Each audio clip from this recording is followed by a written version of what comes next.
From my last video, I was looking at doing a collision between a sprite and a sprite list, which was this bit of code, which I commented out here. Something that I've seen students want to do is colliding lists of sprites with lists of sprites. So I'm going to do that here.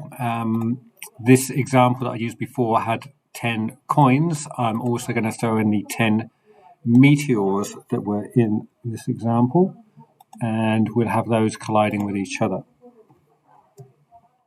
Give me a second. I'll just paste, and I seem to have chosen in such a way that I've posted correctly.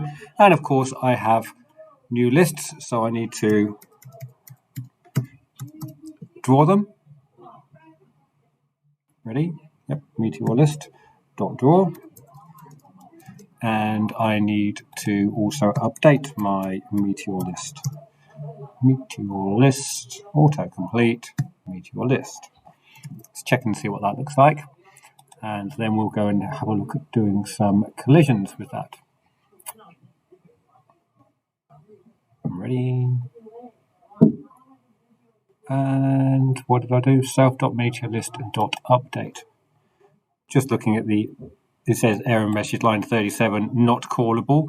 So that's always meaning you've got brackets kind of, it's just not set up correctly. Okay, so run that again. Brief pause to fix our mistakes. Very common in programming, I guess. There we go, we've got meteors and sprites all rolling around.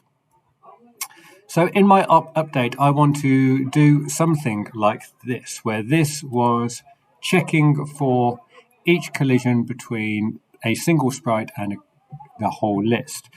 But I kind of want to do that with everything, every meteor and every sprite. So a very typical way to go about achieving that would be to loop through each one in turn. So you'd say for meteor in self.meteorlist, there it is, and then I can do a check. I can check to see if that meteor is colliding with the coin list. Of course, I could do it the other way around. I could have looped through all the coins and checked each coin to be colliding with a meteor. We just do. Anyway, so then we make that hit list, and we can just remove. Well, I guess it's going to remove the coin each time, isn't it? Which isn't necessarily what I want to do, but we'll go with that. Yeah, so you could see the meteors hitting the coin was removing the coin. Why don't we do something slightly more interesting? Why don't we say, so for this will be for coin in hits list, and we're going to say coin dot, and then we have some different options, and we're going to use autocomplete to look for what those options are. I'm interested in changing its scale, and what I'm going to do is I'm going to multiply it by, I'm going to make it a bit smaller, 0.8. So times or equals means multiply it by 0.8 and set that back to it. So as the meteor touches the coin shrinks. And actually, we could do the same with the meteor, couldn't we? So meteor dot scale times equals 0.8. I haven't done this. I don't know what it's going to look like. Might be a disaster.